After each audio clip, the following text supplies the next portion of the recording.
You listen to WPPM, LP Philadelphia.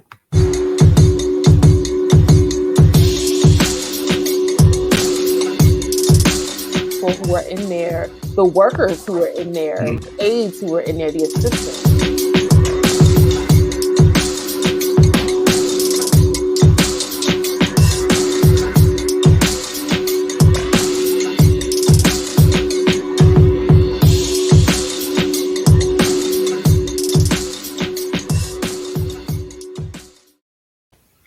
Hey, thanks again for tuning in to another episode of Community Voice PHL Talk Show.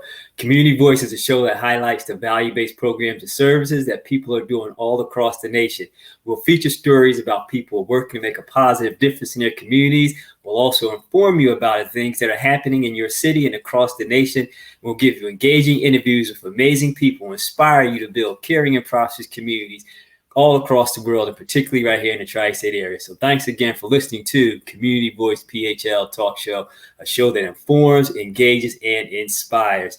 My name is Jeff Jones, and I'm one of the hosts of Community Voice PHL Talk Show. And Jacqueline Jordan will be joining me in the second half, you all know about her dynamic personality and what she lends to the show. So she'll be joining me in the second half of the show with the engaging topics that we'll be talking about.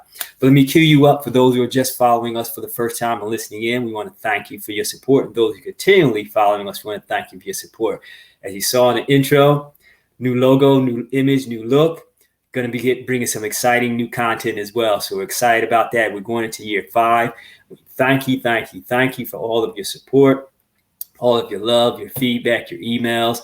You're following us on every social media platform. We definitely appreciate that because, again, we're going into year 5. And we really couldn't have done it without you. It's the community voice that, really resonates. And we want to always continue to just give you the thanks for your support. So if you're following us again for the first time, Community Voice PHL, all of our handles are the same on social media. So if you want to look out for us, Instagram, it's Community Voice PHL, Facebook, Community Voice PHL. If you want to send us an email about what's happening in your community or to let us know about someone you think would be a good guest on the show or feedback from any of this episode or in previous episodes, check us out. Email to communityvoicephl@gmail.com. And again, our SoundCloud page, Community Voice PHL Talk Show. We really would like for you to subscribe to our YouTube channel, which is Community Voice PHL Talk Show. And all that information will be in the comment section below. But we really would appreciate, all the followers that we get to our YouTube channel. We're, going to be doing some robust and exciting things with different segment content for this 5th year. So we're excited about that. And if you follow us on YouTube, you get the full impact of that. So we got some exciting stuff coming for us. So we appreciate that. So as we get into this show, just want to give a few shout outs as we typically do before we get into our show. We got a great guest today, Geo Dixon, an inspiring community builder, and he's going to give some insights on how to change your mind to change your community. And we're excited about that conversation we're going to be having with Geo Dixon in just a minute. But before we do, we always like to give shout outs. And I know a lot of our friends, we're going to be doing Juneteenth events. It's very important time. Juneteenth, of course, we're going to be commemorating that. Hopefully you get that on some national basis as well, right? But a lot of our friends, I know you're going to be doing Juneteenth events. So if you have any of those Juneteenth events, send it to us. There's so many of them happening. I don't want to just mention one, but if you send us yours, we'll promote it as much as we can and put it in the links in the following days to come. But again, there's so many Juneteenth events. You want to take a note of those because that's a very important day for the Black community. And also want to give a shout out to a good friend of ours from the Jersey area, the tri-state area in this section, Siani Dean from Cranky Grannys. She, was in tri-state area. She started out in Jersey. She moved over in Texas. She actually opened up her storefront, Cranky Grannys. They're like the cinnamon buns of the gods. I mean, they're just awesome cinnamon rolls, cinnamon buns, and the likes of that nature. So Siani Dean, she's now in Texas, but she's originally from the Jersey area, tri-state area. So we want to give her a shout out, Cranky Grannys. She opened up your storefront. We're excited for you about that. She does deliver, so you can check her out on Instagram. It's at Cranky Grannys. In the bio section of her Instagram page, you can find out the link to her website. Order up some nice cinnamon rolls, cinnamon buns, and you won't be disappointed. So Cranky Grannys, we salute you, and we're going to be putting in an order ourselves soon. So appreciate you with that.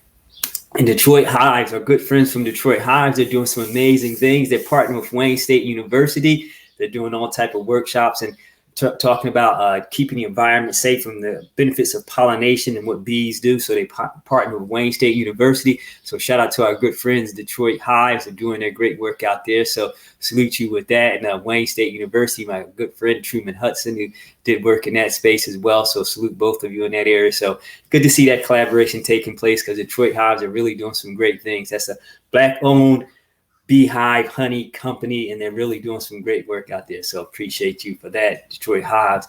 And for locally here, if you want to have summer employment for our young folk who know how to swim, because you got to know how to swim for this particular opportunity, lifeguards. The pools are going to be opening.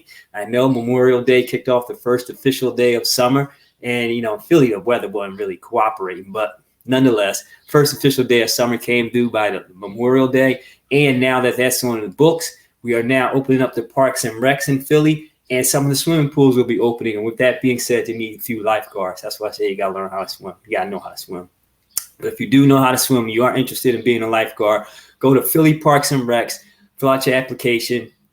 Hopefully you'll get an opportunity to be one of the lifeguards to keep things safe in our pools and in our, local recreation centers. So that's an opportunity for our youth here locally. So that's what I wanted to tee up the show with that information. Again, we have an exciting guest coming on, Geo Dixon, exciting, inspirational community builder, is going to talk about how to change our mindset to change our communities. And we're definitely excited to have Geo Dixon on the show. So going to transition now to Geo Dixon. And on the other side of the interview with Geo, we're going to have Jacqueline Jordan coming on. And we're going to be talking about 3 topics that are really, really going to resonate. We're going to talk about the Vice President Kamala Harris. She recently did a speech. And part of that speech, she mentioned having a long weekend, and some people took offense to that because she didn't mention Memorial Day. And then we'll talk about some aspects of how that plays itself out. And then we're also going to be talking about the transition in leadership with the Black Lives Matter movement. There's been a transition in that leadership, and there's much to be said about that as well. And then also the touchy tenureship information with Nicole Hannah-Jones. There was one time she was not offered tenureship, and now it seems like University of North Carolina, who she was seeking tenureship from, may have did of about face. So we're going to talk about those 3 things again on the flip side after the interview with Geo Dixon.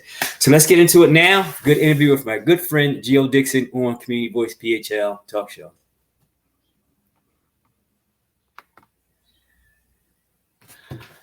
So I'm excited to bring on to Community Voice PHL again, a good friend of mine, great community builder, Geo Dixon. Geo Dixon, thanks for being on Community Voice PHL, man. Appreciate you being on the show, man. How's it going? Hey, Jeff, man, thank you for having me. I'm excited to, share, man. I'm doing well, man. I'm alive. I made it through the COVID-19 pandemic. Yeah.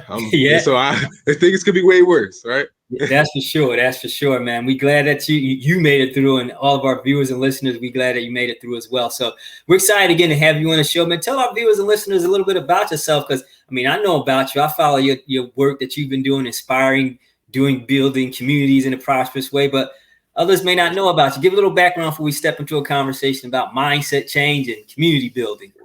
Yes, sir. Well, I'm a motivational speaker. I am an advocate for first generation college students.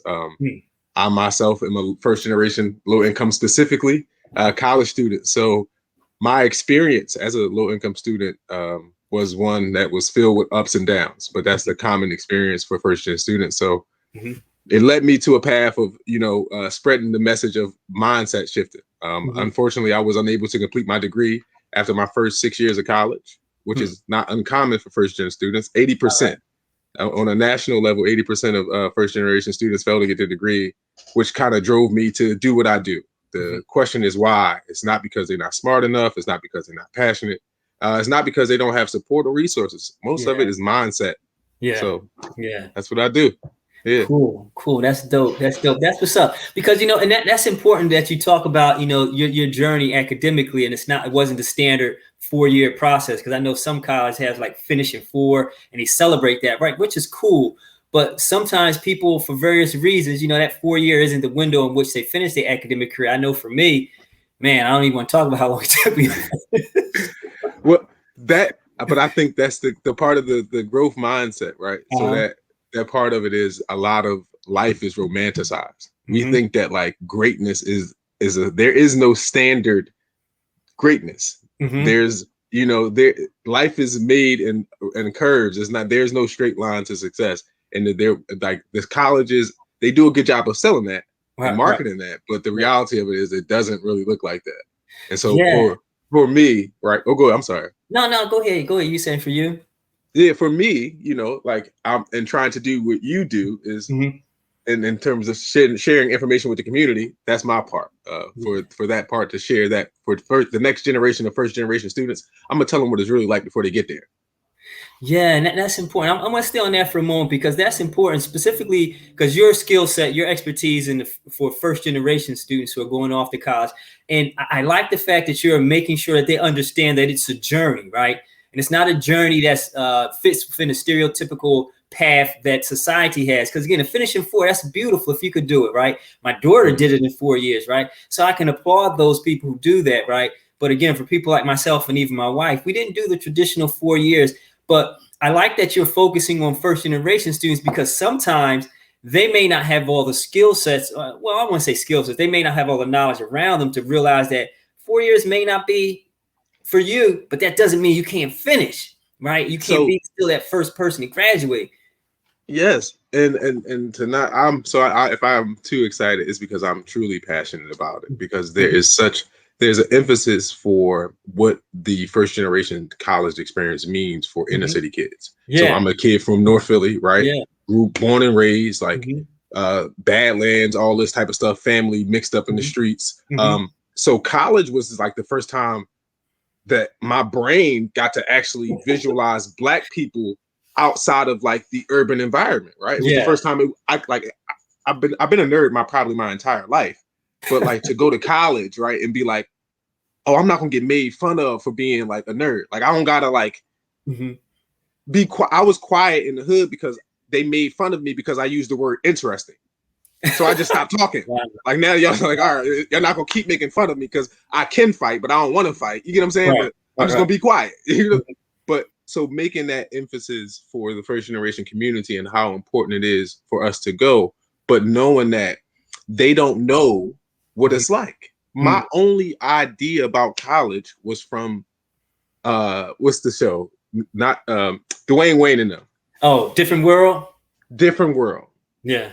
Yeah. That was like my only representation of college. I knew nothing about financial aid, FAFSA, credits, credits per hour, office hours. Like these terms are all foreign.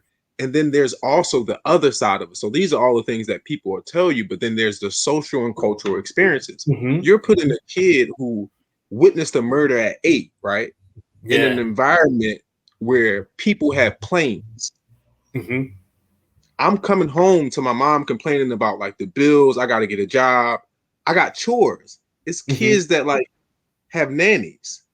So there's all these social experiences and cultural deficiencies that I'm now realizing that I have. I'm like, I didn't even know how poor I was until I got to college. You know what I'm saying? Like you don't even realize because everybody around you is just like a little bit more poor than you. Then you get to college and you're like, oh no, they really got money. Like this is real. Yeah. So all of those experiences and trying to adjust and adapt, and you don't have anybody to come home and talk to about it. Like when I'm getting home from school, my mom is like, yo, all right, the dishes. Yeah. Like I don't care about none of that. Like I don't care about your religion professor not showing you any emotional intelligence because you've been being late to class because you've been dealing with your friends getting murdered. So and my mom is like, okay, well, whatever, do the dishes. Do the dishes, yeah, and that fits, because man, that's solid because that fits in line with a project that me and a few of my brothers was working on. Shout out to Tom Butler, Shamari, Eric Grimes.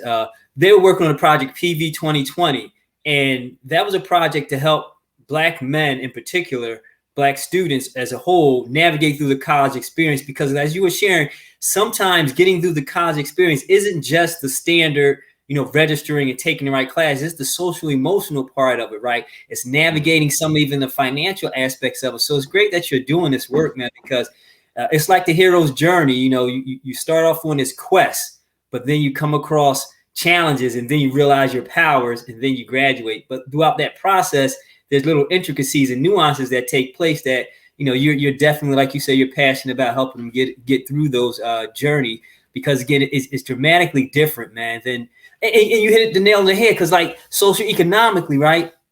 Because my wife always has a beautiful story, and I don't want to share her story, but the fact that the socioeconomical part is that you think you come from something, or you think you okay, and then you get to college, it's just like, wait a minute, it's really a different world. It's just like, wait a minute, it's a different world. And yeah. Like, this is coming from a kid. I'm a 2-parent household. So like, I got like the kind of hood story of like my parents, are redemptive story. They were on drugs up until I was 5. So we was going to NA meetings till I was 5 years old. Then after that, they get clean. My dad get a CDL. He get a good job. My mom go to school. She get a good job. So I think I'm middle class. Yeah. Like, I'm in the hood. I think I'm fine. We got 2 cars. Like, we live in the hood, but like my house is inside. We pretty good. We got big screen TVs. My dad go to work. We go to vacations. Right. I'll go to a special admission school. Not the top, because I wasn't that good of a student. I ain't go to school.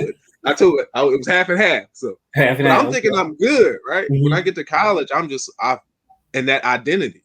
So like how you feel in terms of like what you thinking about yourself, right? And then going into the world, and then realizing what the world is thinking about you, and then trying to compensate which one you're going to accept. Yeah.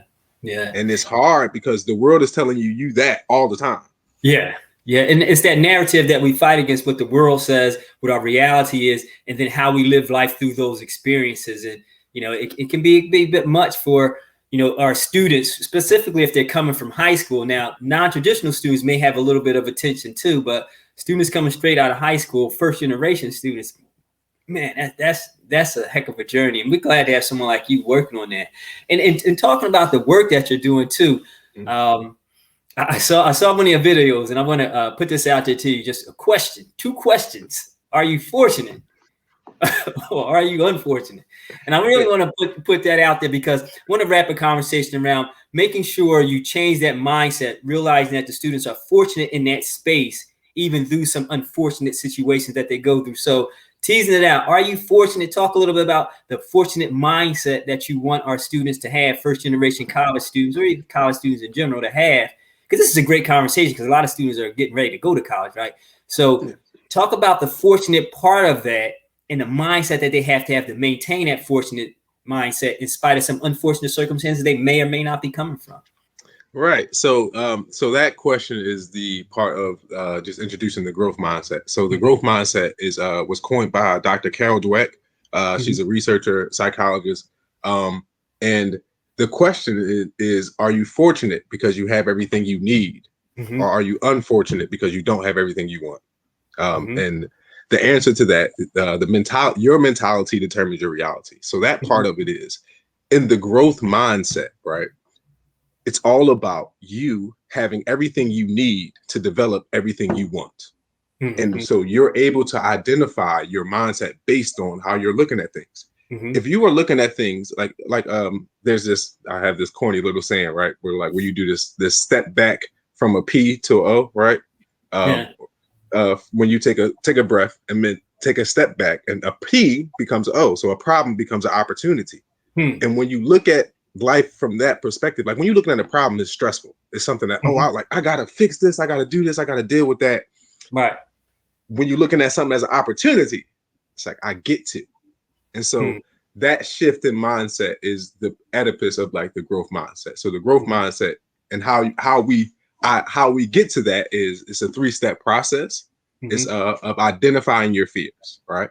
The first step for identifying your fears is, fear is the number 1 inhibitor in life, right? It will tell you what you can't do. It looks like, I can't, I don't know how. It's an excuse. And so you take that, you identify your fears, because you know that fear is false.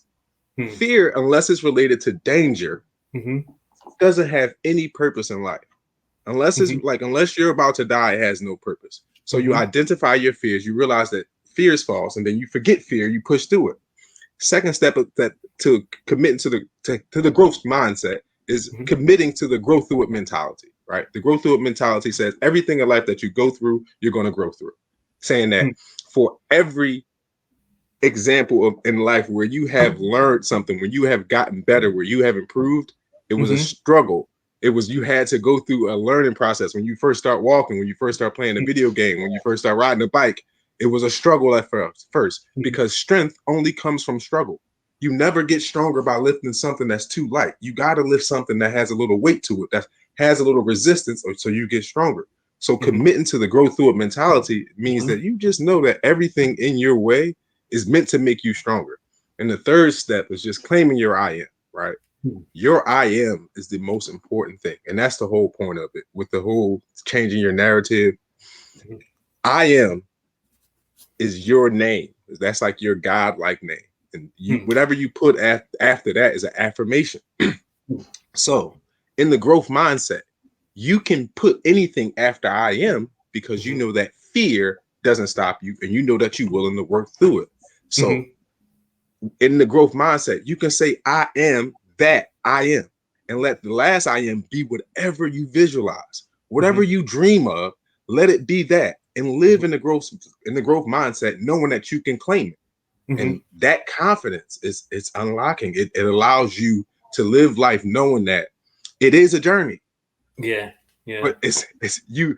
But the difference, the hero's journey, that's what you spoke of, right? The heroes who accomplish the journey, they always show bravery and courage. They go through fear, right? They overcome their fears, right? They grow through all the obstacles, the difficulties, and in the end, they always claim with the greatness that they've been going on that they began the journey to get anyway.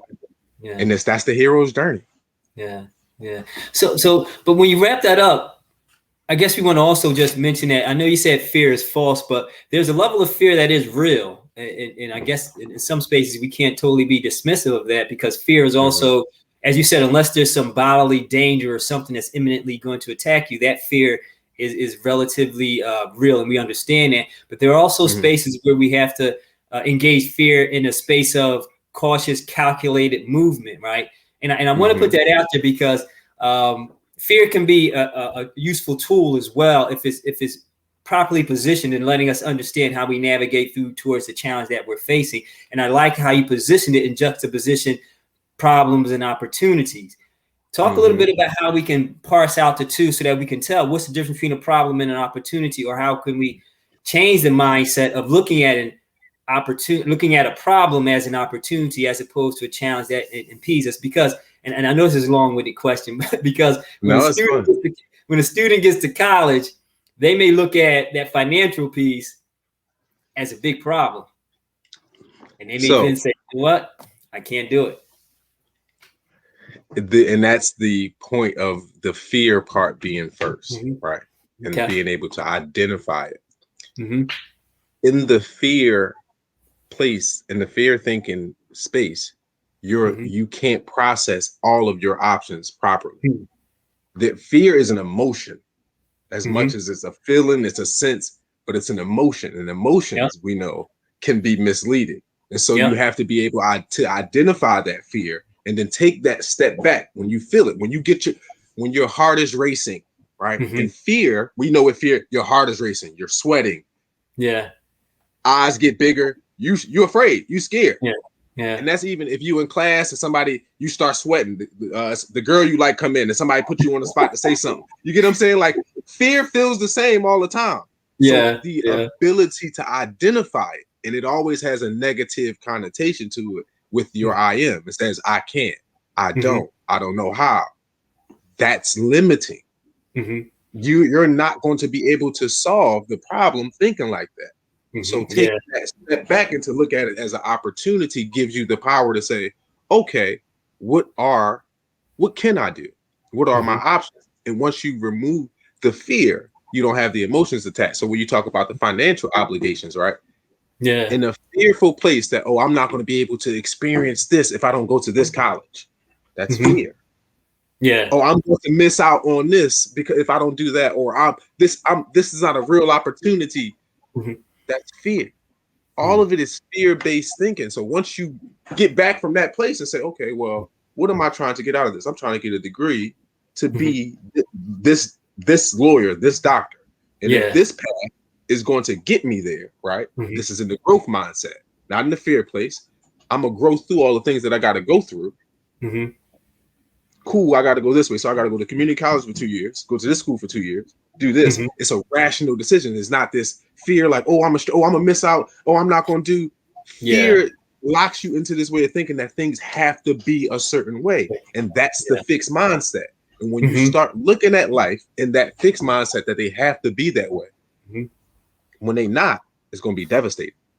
Yeah, and that's powerful that you mentioned the fixed mindset, because society fixes us into a mindset, particularly Black folk. They fix us into a mindset that we, throughout, whether it's socioeconomical trauma or self-imposed ideology that we get fixed into these mindsets, and then we end up going on paths that's dictated by the oppressor, and that path never leads to our well-being. It always leads towards a way that really gets us in a position of being either commodified or being subsidized in a way that can never really benefit us. So I'm glad you mentioned that fixed mindset, because you do a lot of work at unfixing that.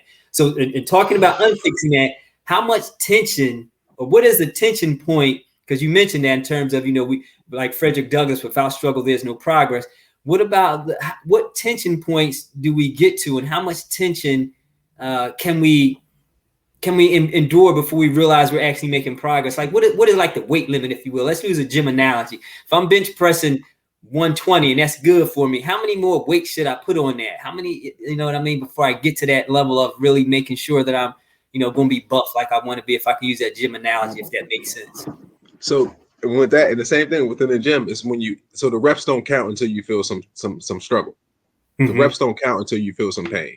And so with that, from shifting from the fixed mindset to the growth mindset, and how it's directly related to fear, is that fear, right, is going to be the challenge.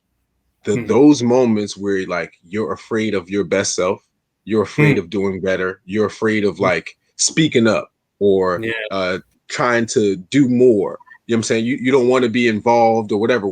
Whenever you feel that fear and you start to make these excuses of trying to preserve, those are the opportunities to push yourself. Because always on the other side of your fear is power, it's strength. Because that's where the struggle is.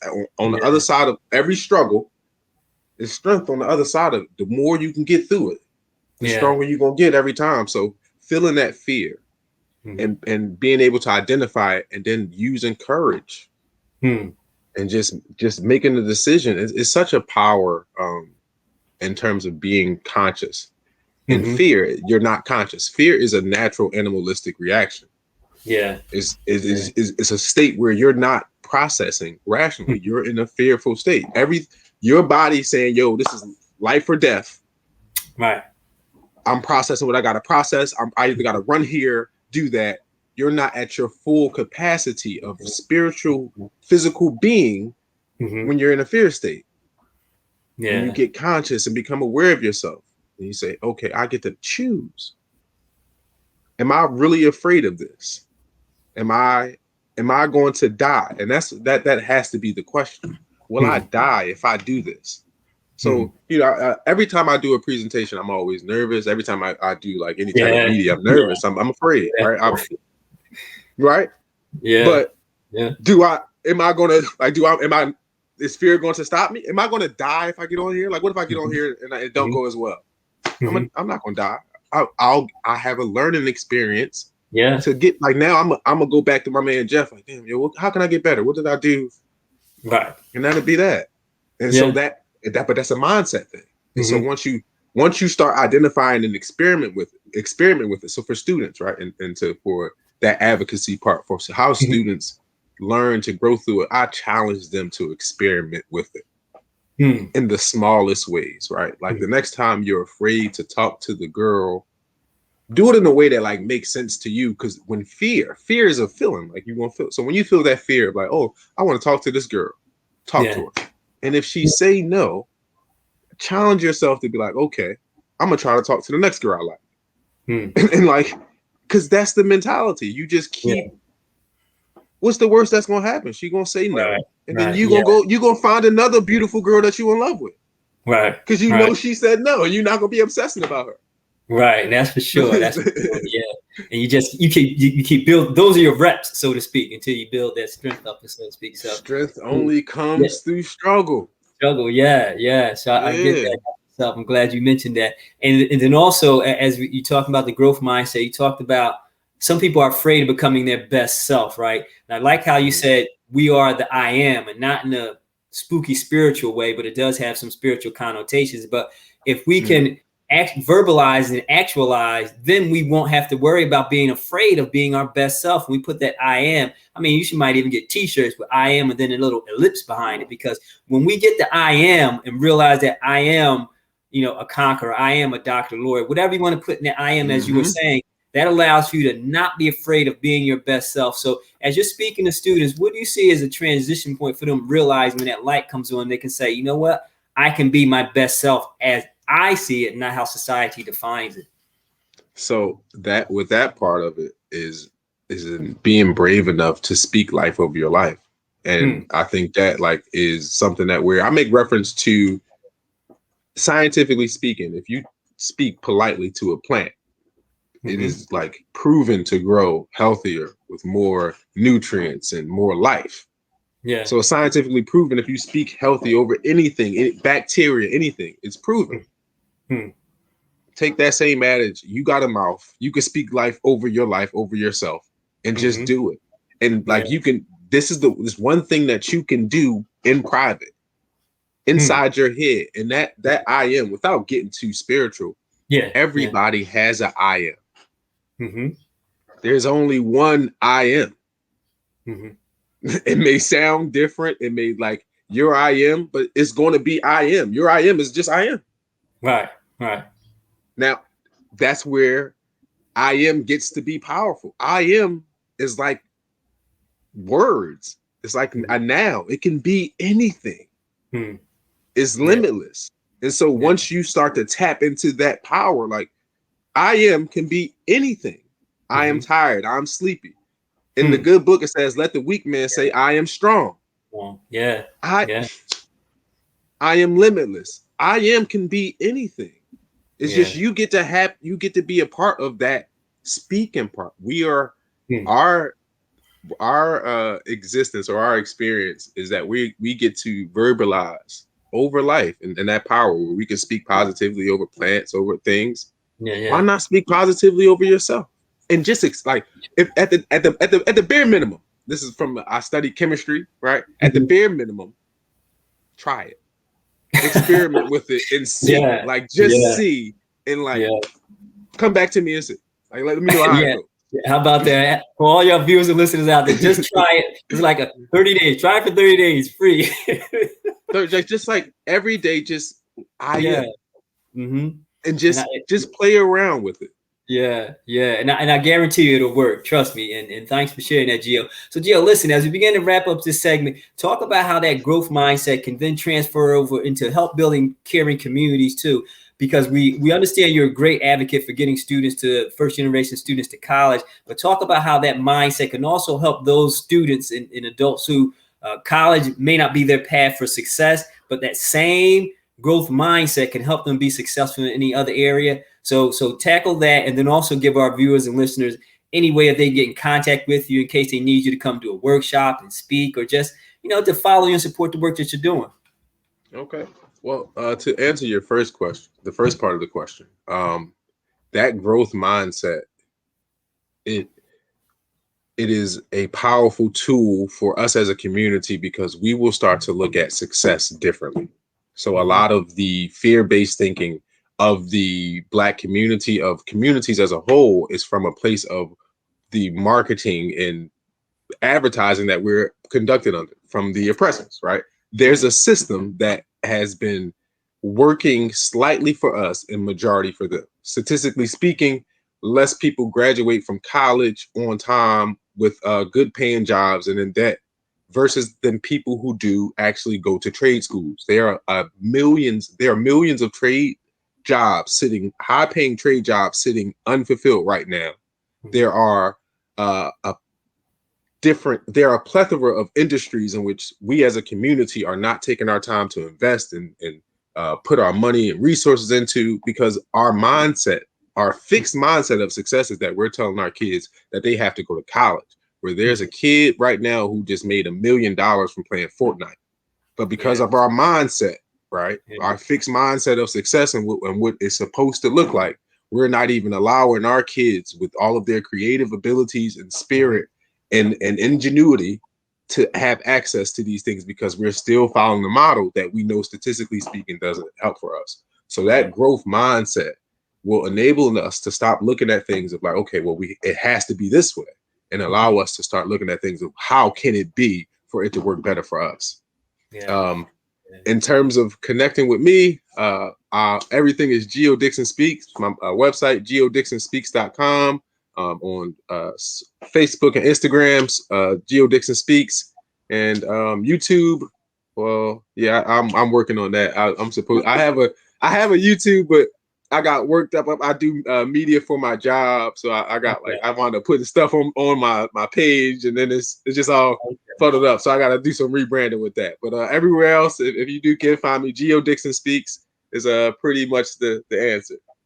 Cool. Hey, and Geo Dixon, you definitely spoke today on Community Voice. We greatly appreciate you having you on the show, man. And listen, man, whenever you have anything coming up, let us know. We'll have all the comments and how you can contact them in the comment section, information below. So if anybody happened to chance missed it, it's also in the ticker. You can catch it there. But Geo, my good brother, thank you for being on Community Voice PHL Talk Show, man. And keep doing the great work that you're doing, man. We greatly appreciate you, brother. Thank you, Brother Jeff, man. I really appreciate it. To everybody out there, I challenge you to grow through everything you grow through.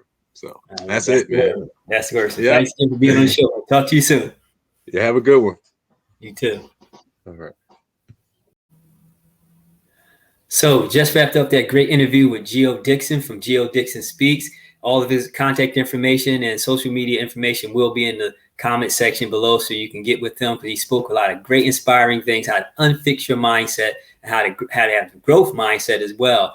And specifically, he gave insights on how to help with first generation college students. And I know a lot of y'all got first generation college students going off to college now. And also he talked about ways to help non-traditional students. So all that will be in the comment section below about how you can get with Geo Dixon, because he really gave some inspiring information, and don't want you to miss out on any of that. Talk about inspiring information, inspiring people. Got Jacqueline Jordan over there in the West Coast office. Jack, how's it going? Good. As you can see, my makeup bag says hello, and the ironing board says hello as well. So at some point we'll be able to get a the mirror too. My mirror. The mirror says hello as well. Don't leave a mirror out. Don't leave a mirror out. So at some point I'll get a backdrop so you won't have to see all this foolishness behind me. But hey, everybody, I'm here in the building, ready to get started to talk about some good stuff. Sure. Well, good stuff, bad stuff. I mean, whatever. However you want to look at it. Some stuff. Yeah. Well, like I shared earlier in the first top half of the segment of the show, we're going to be talking about VP Kamala Harris and her enjoy your long weekend comment, and how that can be kind of problematic for some folks. We're going to talk about that. We're also going to talk about the challenges, not the challenges, but the change of leadership at BLM. Who's in charge now? And we're going to talk about some of those transition points and how that organization has taken some hits for that change in their leadership. And, we may not get a chance to get to it, but we do want to talk about the situation with Nicole Hannah-Jones and her tenureship tension at University of North Carolina. Oh, I like that. Tenureship tension. Yeah. So we're going to talk about that. We might not get to it this week. And if we don't, stay tuned, because we'll definitely get to it next week. Because at one point they weren't. Now they may. So who knows what North Carolina is going to do now? The drama continues. So hopefully we'll get a chance to at least talk about that a little bit. But you know what? This was, by the time this show airs, this was Memorial Day weekend. So I hope you enjoyed your long weekend, as Vice President Kamala Harris asked us to do. And if you didn't enjoy your long weekend, hope you enjoyed your Memorial Day, whichever one you prefer. But in all due seriousness, Vice President Kamala Harris came under a lot of scrutiny, for lack of a better term, by just using that term, enjoy your long weekend, in a tweet that she has sent out. Now, personally, I don't think it was an offensive tweet, because I believe in her position, she was really looking at the whole landscape of how our society is now, with being politically correct in certain spaces, understanding that certain people don't celebrate certain holidays, or certain people don't really care for certain particular memorialized days that disenfranchise their particular group of people. So in her using that term, enjoy your long weekend, I get where she was coming from in a lot of regards. There was a political correctness that society lends itself in, particularly even with politicians or anyone who's an influencer in a certain space, have to be mindful of their words. And she measured her words and she chose to use the term enjoy your long weekend. Now, for those who are celebrating Memorial Day, hey, you know that meant she was talking about Memorial Day. And for those who were not celebrating Memorial Day, you knew that meant you had to go to work on Monday. So I'm going to enjoy my long weekend. But then there come those who just look in between the lines of the bad side of being politically correct, because that's what this really is. This is the downside, the side effects of being politically correct. Being politically correct, you cannot please everybody.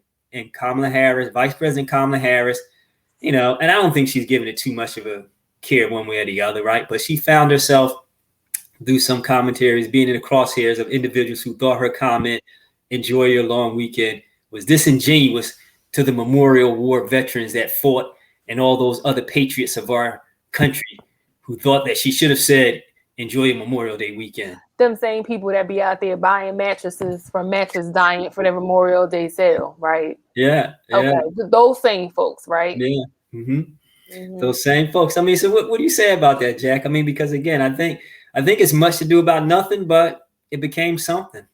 It's ridiculous. People are just so hypocritical. Like, everybody wants to pretend like they're so patriotic. No, let me just be real specific. I'm going to be real specific about this. White folks, white Americans always want to pretend like they're so doggone patriotic, right? Mm-hmm.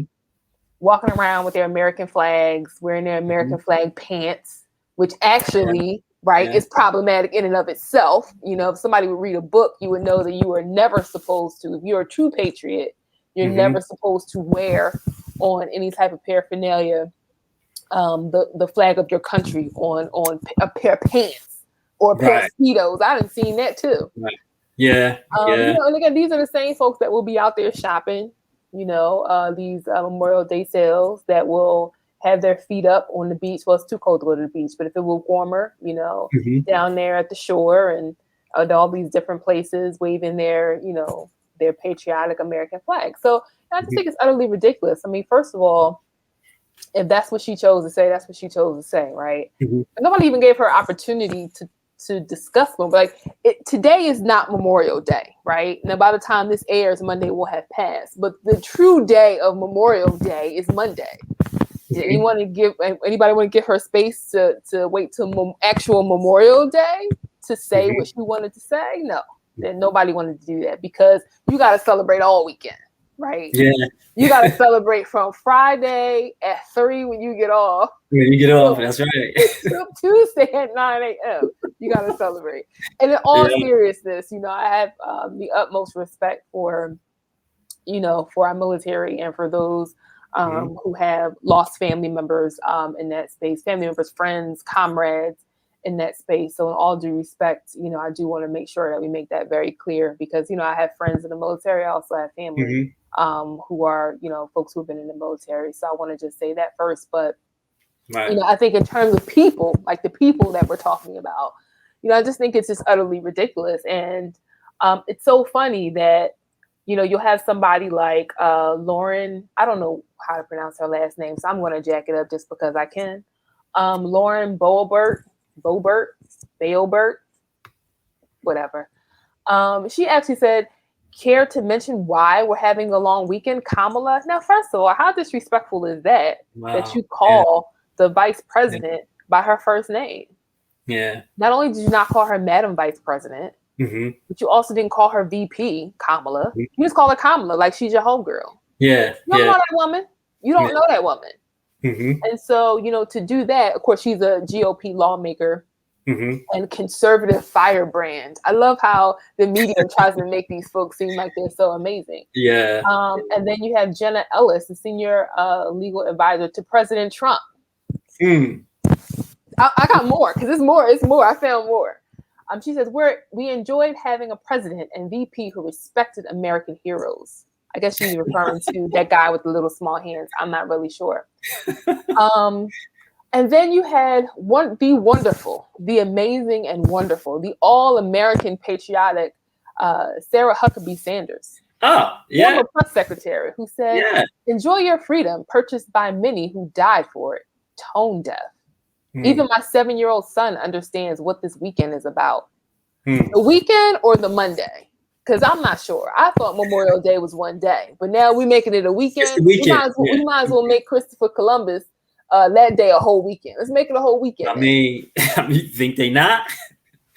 And so, you know, when we have this sort of conversation, but these interesting individuals, all these, you know, conservative GOP firebrands, said nothing about the disgusting nature of the former president of this wonderful and great America.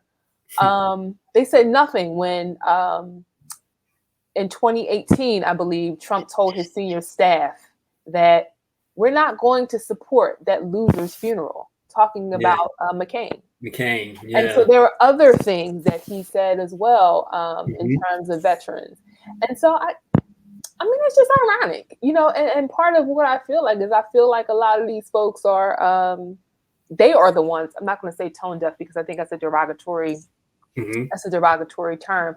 But I think a lot of these folks are extremely hypocritical in the space that they're in, and extremely disrespectful, you know, to put your own personal feelings in the space of calling, you know, the vice president of the United States, Kamala, calling her by her first name. I mean, how disrespectful is that? And so I think, you know, part of the challenge is that we've given individuals like this too much space to be able to just say whatever they want to say, and nobody wants to check them on that. And I think, you know, Vice President Harris is in a tough spot, because if it were me, you wouldn't be calling me Kamala and me not say nothing.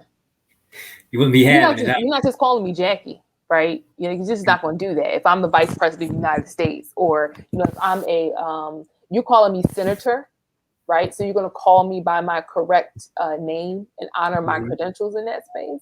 And I think that as Black people, we have to make sure that white folks do that, because they will do everything they can in this coded language to try to demean you in a way that is incredibly problematic.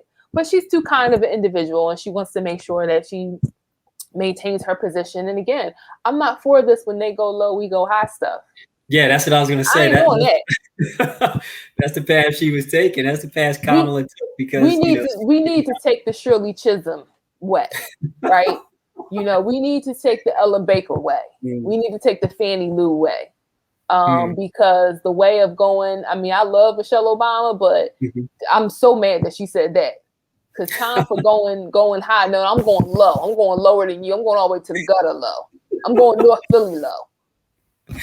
But listen, you going there. You're going there. But listen, I didn't even go on a tirade about it. No, but I mean, it's all good, because, you know, you nailed some great points there. You framed it in context of who's really bringing this to the forefront as a conversation. And it's mostly individuals, white women for the most part, who are really not really looking at the whole panoply of the situation. Kamala was not being disrespectful to any regard to the military and armed forces. She had just recently made history by giving a speech, I believe it was at the Naval Academy, the first Black woman and first VP Black woman, of course, all the historical things of her giving that speech. So she has no gripes against the military, nor does she look down on them like Trump once said. He called them losers, right? And so that's not what she was intending to do. She was really giving space in an area where she understands our society and the scope of how people view certain days and certain things that they celebrate. So to think that she's being disingenuous and unconcerned and not understanding what the day was about, not the weekend, but the day was about, is really off kilter, you know, and it just paints a different narrative of how, again, white women and white people will try and attack Vice President Kamala Harris on any regard that they can, to make her seem less than important and less significant and less knowledgeable in certain areas in which she really is. And again, like you said, she took the Michelle Obama high road because, you know, I think she doesn't think this is an issue at all. It's just a non-issue. Now, will she probably release a statement on Monday, like you said? She probably will, because maybe her press secretary would tell her, you got to say something, you should say something. But at the end of the day, it's laughable how they'll try and trope up things that's really, you know, this is a non-issue in the scope of everything else that's happening in our society, to think that you can parse her words and then challenge her American patriotism, if you will. And, you know, it's ridiculous. It's foolishness. Like, it's just total foolishness. I mean, we have so many other things to be worried about. You know, we need to make sure that our veterans who are coming home are taken care of. Like, that's the kind of stuff we need to be worrying about. You know, not planting flags, right? We need to make sure that those individuals are taken care of, that those individuals are getting the services that they needed, that they are supported in their communities, that they are diagnosed properly, you know, that they are helped and supported. Those are the things we need to be worried about. Those things are patriotic, right? Not symbolic gestures of thank you for your service, right? Those things are not the patriotic things to do. We need to make sure that we're taking care of those folks, right? Because we all know, you know, we all know of folks who came back home and haven't been well since then. You know, and so those are the folks that we got to take care of. Those homeless veterans that's out there on Skid Row, that Beauty to the Streets, Miss Shirley's taken care of, her and her crew, Fighters for the World, that are taken care of. Like, they're veterans out there, you know. And so those are the people we need to be concerned about, not calling VP Harris a socialist Democrat, right? Or just saying like the ridiculous thing that some of these folks are saying, right? Why don't you get out there and make sure our veterans are taken care of, right? Why don't you do that instead? That they're not going to do. They're going to continue to try and, you know, make an issue out of a non-issue and try and, you know, disparage any person of color. In this case, our sister, Vice President Kamala Harris, in her office, and becomes a non-issue because it falls itself again into the bad side of politically correctness, where you can't please everybody. And sometimes when you are politically correct, it gives people an opportunity to speak out of their ignorance. And that's what they're doing in this case. And so it's a challenging situation. But what do we do, Jack? What do we do with that? You know, here's my comment. Just like they told LeBron to shut up and dribble, shut up and go do some work. Shut up and barbecue. Go do some work. You know? Yeah, do some work. Do something right for a change. Yeah. And talking about change and doing something. Oh, Lord. There's been a change at leadership at BLM. Black Lives Matter, executive director. What is it, Patrice? Well, how do you pronounce the last name? Kohler? Kohler's Khan. Yeah. Patrice Kohler has resigned from position as executive director at Black Lives Matter, and now she's going on to her new journey. So it brings a question: who's now in charge of Black Lives Matter? Now, of course, there's the other two founding directors. And Jack, if you could just if you can share who are the other two founding members of Black Lives Matter. I don't have that. I'm not sure if they are still part of BLM. I didn't look. I can look that up real quick. But it's Opal Tometi and Alicia Garraza. Yeah. So I don't know if they're going to take on the executive positions, but I know that Sister Patrice, she has resigned from the executive director. And, you know, it came at a time when some people were kind of challenging her in the space of the wealth that she's amassed throughout the time she's been part of the Black Lives Matter organization, and $3 million home that she purchased and things of that nature. And they're trying to say that, you know, the financial aspects of Black Lives Matter is something that should become under investigative scrutiny. And so they're trying to challenge her transition away from that leadership. And by no means are we going to talk about that and, you know, to say that maybe that's why she's leaving. No, I'm not going to say that. But what I am going to say, it leaves Black Lives Matter organization in a very tricky predicament in terms of how they progress forward with their leadership. Most of these organizations who find themselves in these advocacy spaces often have leadership transitions. And at those point of leadership transitions, where they find themselves in the direction of the mission that they're trying to accomplish for Black people. Will Black Lives Matter be compromised or co-opted in some space? Not saying they will, but in these transition points, we have to keep our eyes and ears open and to see where things go. As was reported in 2020, they made over $90 million. And a third of that, 3/4 of that, let me see, nearly, how much was this again? 3 times of the industry amount. A quarter of it was given to just the organization. The rest of it was given away. So a good portion of that 90 million was given away in a good cause. But the thing is that, again, they made 90 million. They would receive 90 million. And again, it's the financial part that people are looking at, trying to figure out, is this anything to do with why she's leaving and so forth. But it goes back to, follow the money, follow decision makers. and that might lead to why she made her decision to start her new journey. Thoughts on that, Jack? Yeah, so this is one of them challenging situations because I've always been one of those individuals who supports BLM, but also highly critical of BLM. And this has nothing to do with the homes that she purchased, right? Because I'm getting ready to go through the list of awards that she's won, some of which come with financial backing. You know, she's written a number of books. Of course, that comes with a number of financial backing. And also she's paid to speak. She's paid to educate. And so it's not like she doesn't have an income, right? Right. And it's not like she doesn't have a great income, like a good income. I'm not in her pockets. I don't know how much, she actually makes, but looking at the awards and looking at all the things that she's accomplished and all the things that she's done, she's very deserving of those homes that she purchased. And most of which she purchased for her family. She made mention of that in an interview, that she purchased those to make sure she could take care of her family. I've been critical of BLM because of what some of the parents of slain children, Black children, have said about the global network, BLM global network. And that's what we're talking about. We're not talking about individual chapters. We're talking about the global network. Has been unable to, or has been unwilling to support smaller BLM chapters. And so there are some folks like Michael Brown's father, and some others who've had some very disparaging, and some activists as well, community activists, some of which are in Ferguson, who've had some really disparaging things to say about BLM. There was an open letter that was written to the BLM administrators, wondering where the money is, right? Feeling like they had been left behind.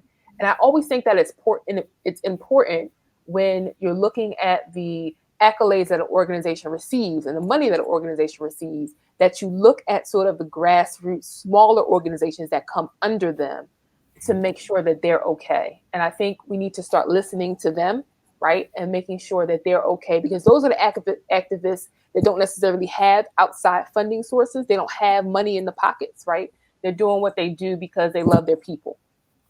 And so those are folks that we have to look at and pay attention to.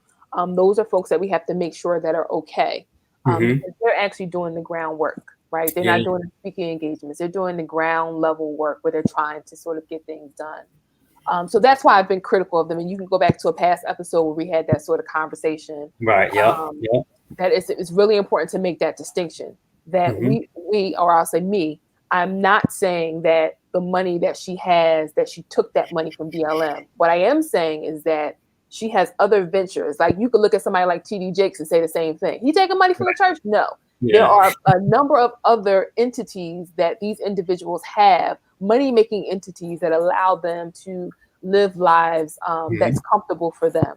And so again, I applaud her in that space. Now, if it come find out that she done took some money from BLM, then we're gonna have a different conversation. As of right now, I'm looking in terms of her accolades and her awards and her speaking engagements and her being an educator and an author. And it's very important to look at those things in context and understand that she probably used that money to accumulate the homes and all the stuff that she's done. But here's where the challenge comes in, right? With an organization of BLM size and local chapters, who's running that organization? Who's the mouth, right? So you have the mouthpiece, and then you have the people who run the organization, similar to the situation with Hannah Nicole Jones, right? You got the mouthpiece of the board and the trustees, and then you have the alumni who give the endowment. Who makes the decisions, right? So who makes the decisions for BLM, right? Is it the talking head, or is it the white folks who have written those checks and said, you know what, Patrice is a little bit problematic, right? She's what's happening is she's getting too much attention in that space and the wrong kind of attention. And so we're going to need to make some leadership changes. And this is where, as Black folks, we got to be careful. And I say the same in the Nicole Hannah Jones situation.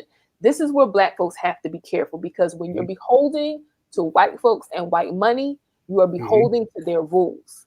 You know, I forget who says this phrase, but I use it often. You can't dismantle the master's house with the master's tools. You cannot do it. You absolutely cannot do it. And I probably said that wrong, but that's how I'm going to say it, because it sounds good to me. But you can't. And so when you're taking money, right? And again, this $90 million, that ain't come from Black folks. That ain't come from, I mean, maybe some of it probably did, but we were talking about large amounts of money that didn't come from Black folks. And if it did come from Black folks, it didn't come from Black folks like me and you. It came from, you know, folks, again, who had influence in that space that could say, whoa, wait a minute. Now I gave you $20 million. I wrote a check for $10 million. This is what I need you to do. I need you to tone this down. I need you to say this. I need you to say that. And then you're under the control. Then you become under the control of the puppet master. And you no longer have ownership and control of your own organizations in the space of what you want to do.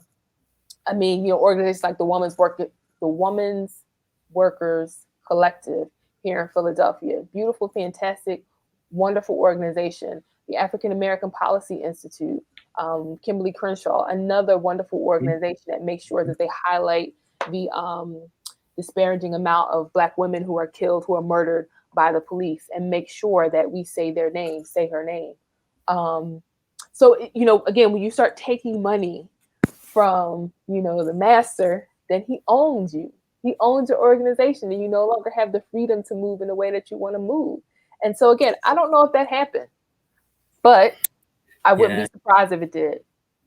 Yeah, and that's for me where the rub comes in at, because again, like you said, the 90 million, and you articulated a lot of awesome stuff there, Jack. That's what I do. That's what you do. Yeah, that's what you do. You know, factual Jacks. But yeah, for me, it's always follow the money, right? Because like you said, the 90 million that they received, you know, and I don't know, I didn't look at their books, and I'm not even going to bother because that's not my field of expertise. But my thought is that 90 million, I would like to know who gave that money, because it's not so much how they got the money, it's who they got the money from.